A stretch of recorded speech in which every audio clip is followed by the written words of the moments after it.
ভোটে ভরাডুবি হয়েছে, পরিষদীয় দল হাতছাড়া হয়েছে মমতা বন্দ্যোপাধ্যায়ের। কলকাতা পুরসভা এবং বিধাননগর পুরসভায় মেয়ররা চলে গিয়েছেন। সংসদীয় দল বড়সড় প্রশ্নের মুখে, আর তারই মধ্যে একা অভিষেক বন্দ্যোপাধ্যায় আর আস্থা রাখতে পারছেন না মমতা বন্দ্যোপাধ্যায়। খোল নলচে বদলে এবার ড্যামেজ কন্ট্রোলের চেষ্টা করছেন তিনি।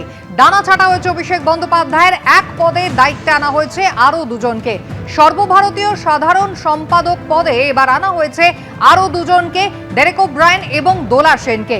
সুব্রত বক্সি, যিনি রাজ্য সভাপতির দায়িত্বে ছিলেন, তার জায়গায় এবার আনা হলো চন্দ্রিমা ভট্টাচার্যকে। তৃণাঙ্কুর ভট্টাচার্য, তাকে সরিয়ে দেওয়া হলো। টিএমসিপি রাজ্য সভানেত্রী করা হয়েছে নতুন মুখ প্রিয়াঙ্কা অধিকারীকে। ঋতব্রত বন্দ্যোপাধ্যায়, যিনি ইতিমধ্যেই তৃণমূল থেকে বহিষ্কৃত, শ্রমিক সংগঠনের দায়িত্বে তিনি ছিলেন, তার জায়গায় এবার দায়িত্বে এলেন মলয় ঘটক। মহিলা তৃণমূলের রাজ্য সভানেত্রী করা হলো সাংসদ মালা রায়কে।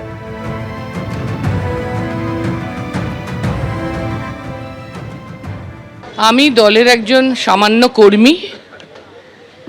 আমি বিশ্বাস করি আমাদের দলের মূল জায়গা হচ্ছে সাধারণ মানুষ। সাধারণ মানুষই আমাদের তৃণমূল কংগ্রেসের কর্মী, সদস্য, সমর্থক।